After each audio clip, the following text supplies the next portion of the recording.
This is Whiskey Lore.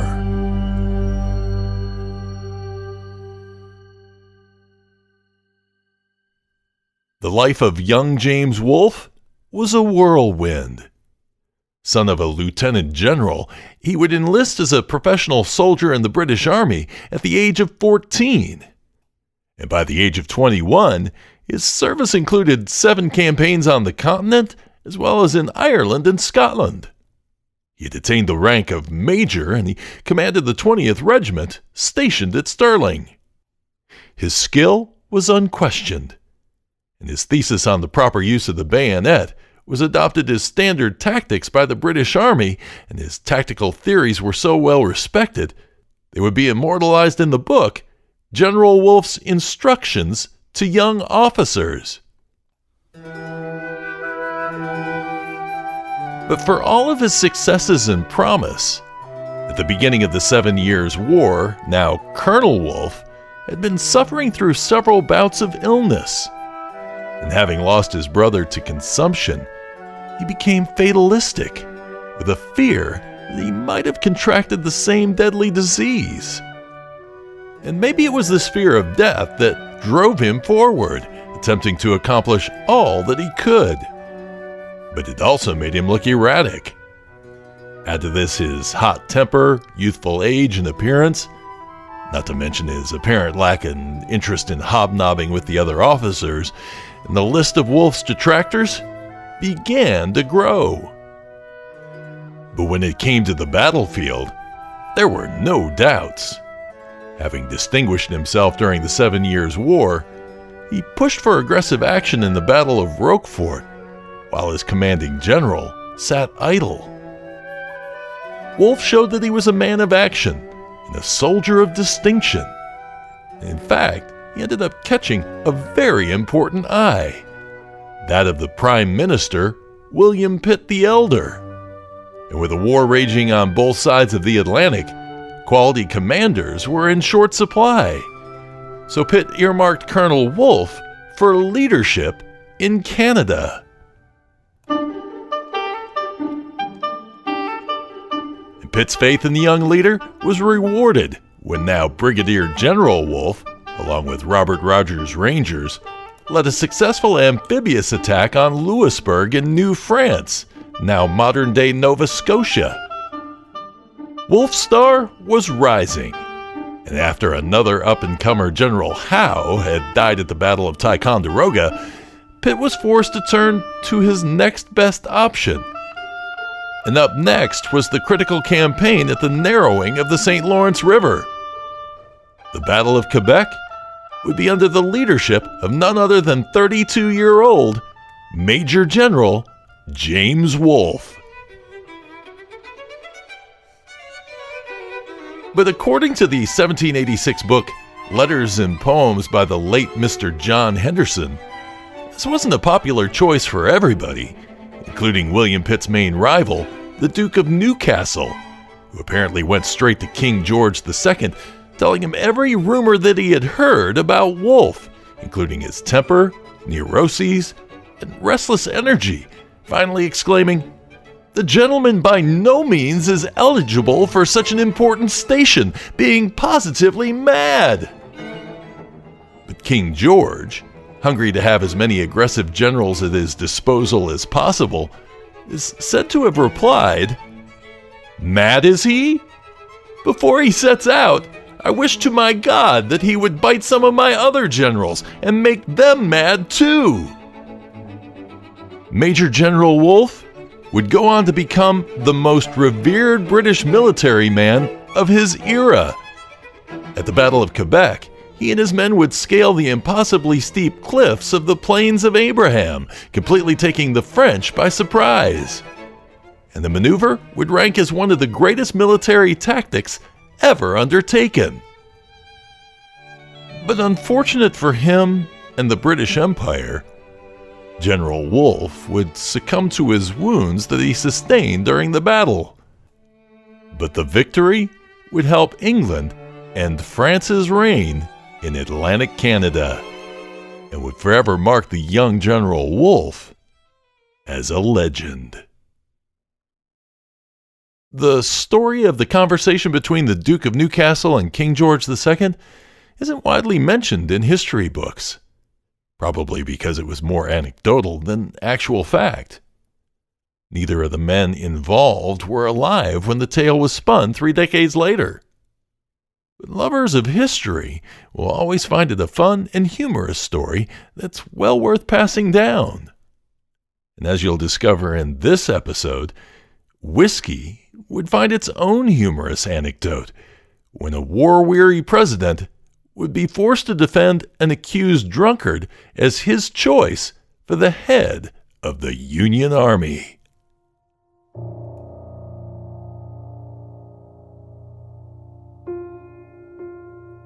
So, how did President Lincoln get into this predicament? Many thought that the North had the men, the industry, and the weapons to easily win a war against the South. In fact, just like with World War I, many thought that the war would be a quick one, over in 90 days. But wars are not fought on paper. They're fought on battlefields, with generals, tactics, iron wills, and agendas. And finding the right general for the Union Army, that must have ranked as one of President Lincoln's most frustrating problems. And his first choice should have been a cautionary tale for what was about to come. Being recalled from his post in Texas after the Lone Star State seceded from the Union, Robert E. Lee headed to Washington, D.C., where President Lincoln asked him to put down the rebellion in the South as the head of the Union Army. And while Lee was opposed to secession, he was not in favor of marching through his beloved home state of Virginia as an aggressor. So he declined. And within weeks, Virginia would vote to secede from the Union. And Robert E. Lee, he would choose to defend his home state as the head of the Confederate Army. And it would be from there that he would firmly plant himself as a thorn in Lincoln's side.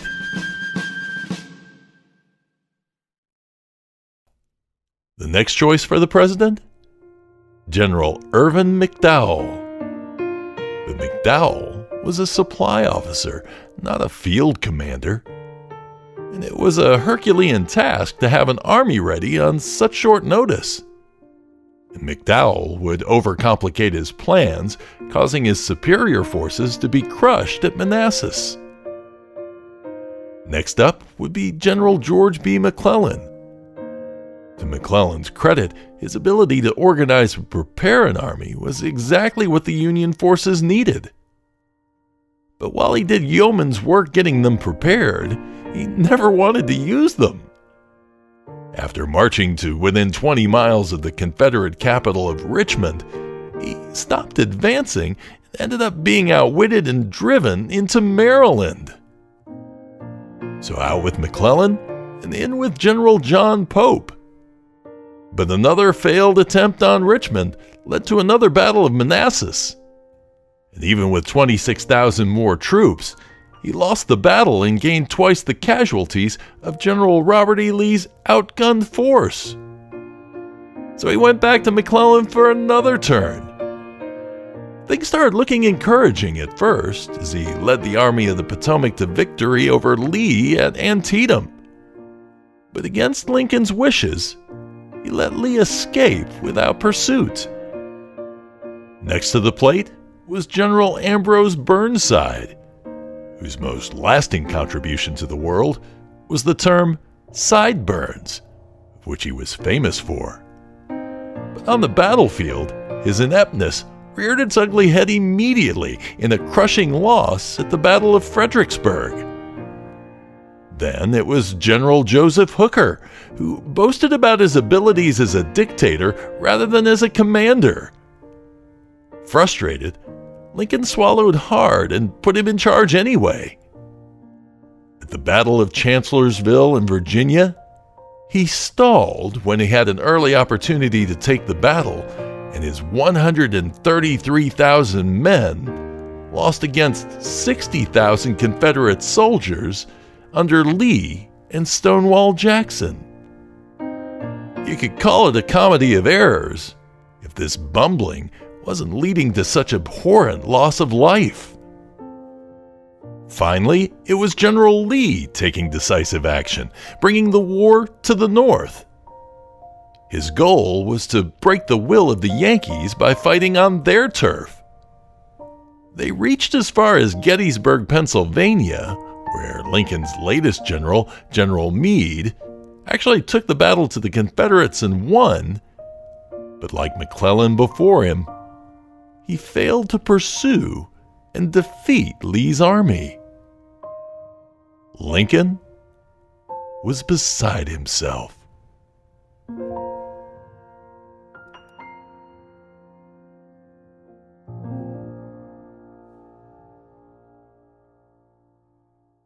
But yet, there was some amazing news coming out of the West. A Union general who was actually winning victory after victory, actually taking the battle to the Confederates. But who was this man?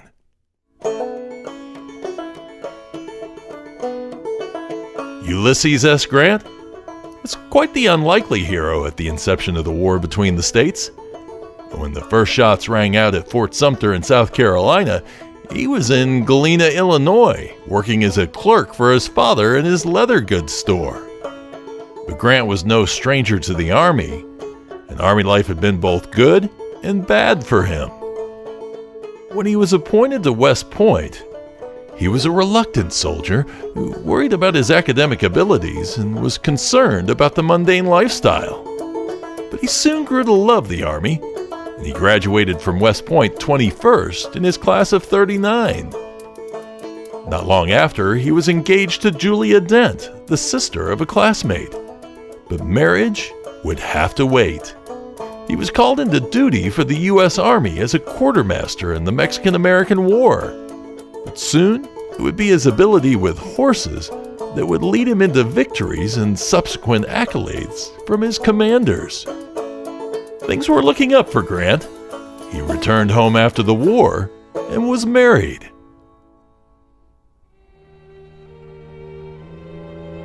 But post-war times weren't kind to him. He was sent on a lonely assignment to upstate New York without being able to take his wife. And then off to Detroit, then Panama, Oregon Territory, and finally, a lonely California outpost in the middle of nowhere. For Grant, lonely times would bring on melancholy, depression, then drinking. And the drinking became so frustrating that Colonel Grant ended up resigning his post in the Army, although he would always claim it wasn't drunkenness that forced his decision. But the drinking never followed him home. Even with a failing farm, he seemed happy and content with Julia at his side.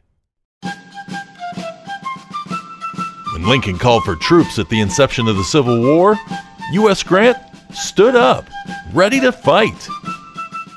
He figured his past rank and experience would earn him a high rank, but instead, he was unceremoniously excluded from the Army by General George B. McClellan.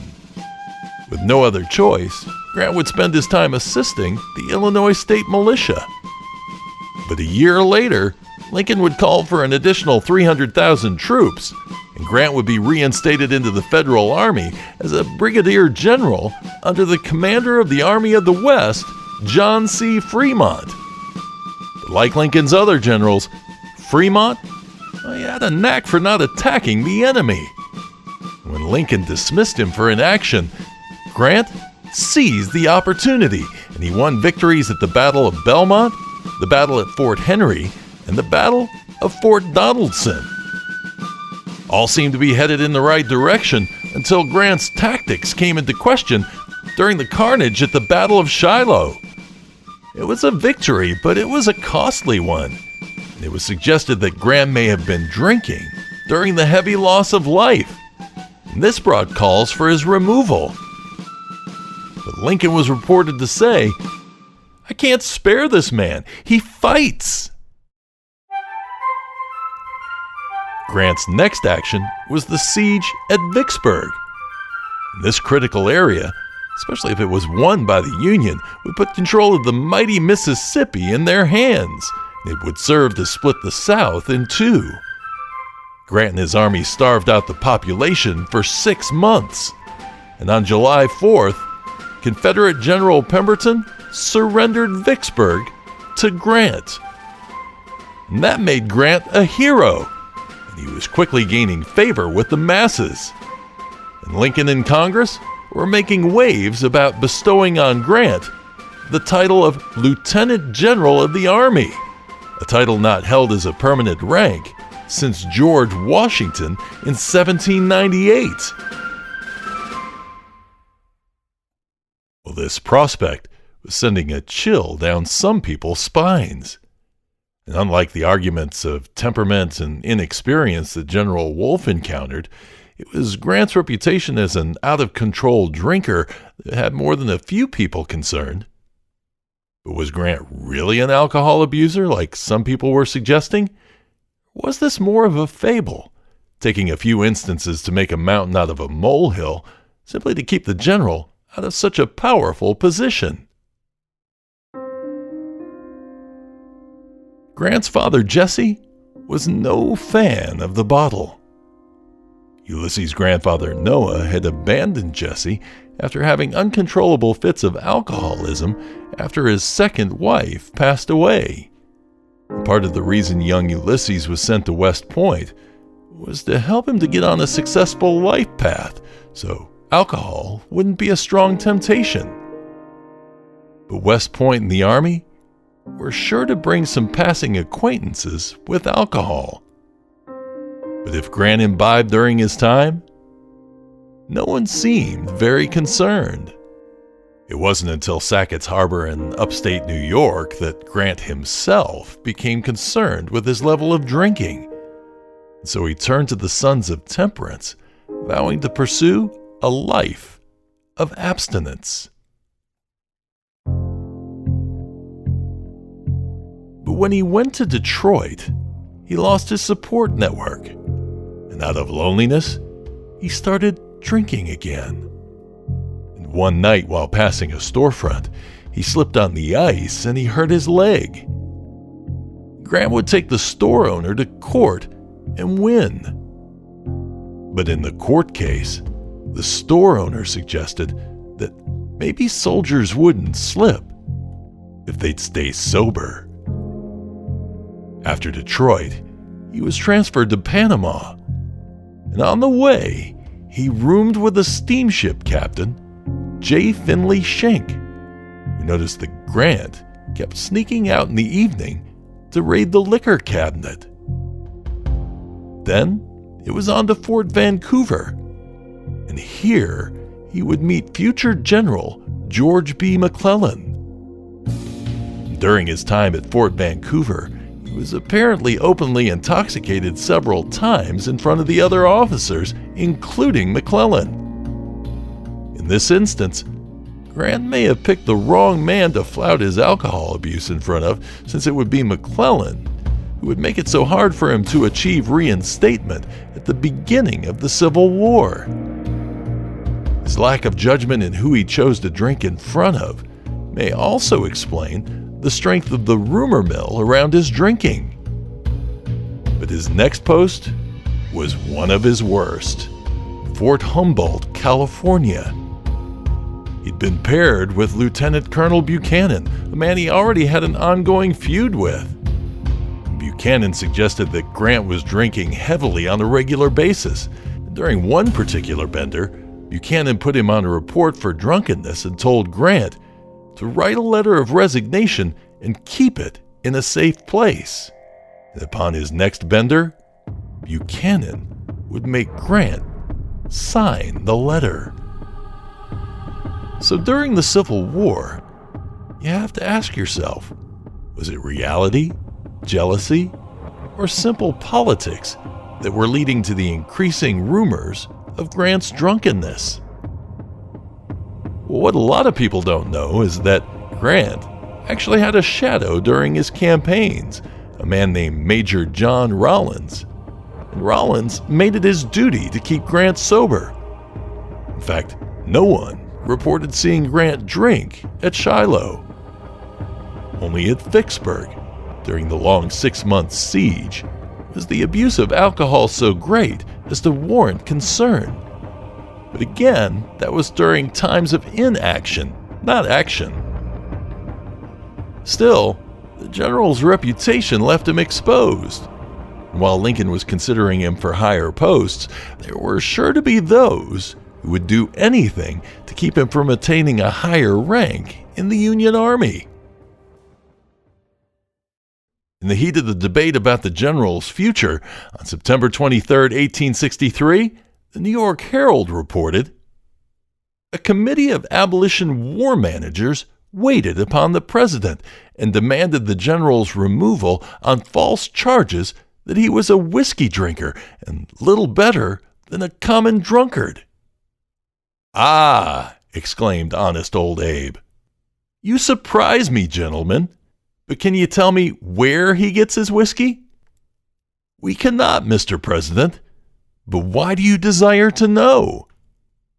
"Because if I can only find out, I will send a barrel of this wonderful whiskey to every general in the army." Sound familiar? They just took a play out of King George II's playbook. Now, in that writing style, you'll hear them refer to Old Honest Abe, which makes this particular quote feel just a little bit tongue-in-cheek. Or maybe the Herald reporter was writing satire. Whether truth, fable, or satire, the story gained traction as the October 30th edition of the New York Times took that quote and slightly altered it, saying, if he could only find out what brand of whiskey Grant drank, he would send a barrel of it to all the other commanders. And that version of the quote found its way into several other newspapers across the country. Now, this quote is carried down through the ages, and it's taken on some clever additions, including naming Old Crow as the whiskey that Grant favored. Now, the quote does sound like something in character with something that President Lincoln would say. Too bad we can't ask him. Oh wait! No, there is a book called The Military Telegraph During the Civil War, Volume 2, in which a telegraph operator, Major Thomas Eckert, says that he actually asked Lincoln about the quote, and Lincoln acknowledged hearing the quote and said he wished he had said the words, but that it was most likely only charged to him to give it currency. Then, as learned as President Lincoln was, he went on to tell the telegraph operator about the quote from King George II to the Duke of Newcastle about General James Wolfe. So Lincoln apparently knew the source of the possible paraphrasing, but it sounds like Lincoln never really said this humorous quote. When I started researching this episode, I was so excited to be building a story around General Ulysses S. Grant and his love for Old Crow whiskey, and how it was that love for Old Crow that President Abraham Lincoln unknowingly pointed to as a possible fuel source and a secret weapon for winning the war. But sadly, even the Old Crow connection to General Grant, it's highly questionable. Yeah, Old Crow was one of the most trusted names for quality whiskey in the 19th century, but there isn't a single quote or photograph with the general and a bottle of Old Crow. And bottling of a single distillery's product wasn't prevalent before or during the war. Most likely, he just got his whiskey from barrels or bottles that were hand-filled, whatever whiskey was available. Something tells me that an enterprising employee of Old Crow may have started this connection. Or perhaps it was just guilt by association, with a very popular and readily available brand being tacked onto the story. The thing I found fascinating about researching this is how the more I would dig into it, the more I would have to start doubting sources that in the past would have been beyond reproach. My rule of finding a second source to corroborate facts seemed to fall a little flat, especially when a major newspaper alters another paper's quote, a quote that might simply have been tongue-in-cheek satire. It definitely makes the job of history hunters a bit more difficult. Yeah, there's a thin thread of possibility that Lincoln said the quote. Who knows? Maybe he just forgot. I mean, he was kind of busy in those days. But until some further evidence comes along, it's just going to have to remain a fun story and not a fact. And as for me, well, I guess I'm going to have to be satisfied that while I wasn't able to put a war-winning whiskey in General Grant's hands, I feel like we got a deeper appreciation for how legends grow and develop over time. And while we may never find the real answers to some very popular whiskey anecdotes, chasing down these rabbit holes is going to be a lot of fun. I'm Drew Hanisch, and this is Whiskey Lore. Whiskey Lore is a production of Travel Fuels Life, LLC. Production stories and research by Drew Hanisch. Thanks to everybody on YouTube who's been following along with this re-release of Season 1. If you are enjoying this and you want to catch Season 2 and beyond, make sure that you join us on patreon.com/whiskeylore or on the podcast feed, as we'll be moving everything over to those two areas exclusively. And not only that, by joining me on Patreon, you'll also be able to enjoy our brand new Whiskey Lore's Best Dram Book Club. That'll be coming up every Monday, and we're going to check out a chapter a week from my Lost History of Tennessee Whiskey History book. We'll have some back and forth chats with some in-house guests, and we'll also have community chats so you can get in on the action. It's a great opportunity to meet some new friends and perhaps an author or distiller or two. It's also a good chance to get the scoop on my latest findings. All you have to do is grab a dram, download a copy of the Patreon app, and then join us at Whiskey Lore's Patreon or at patreon.com/whiskeylore. And in the meantime, thanks for growing your whiskey knowledge along with me. Cheers and Slainte. For show notes, resources, and transcripts for this episode, head to whiskey-lore.com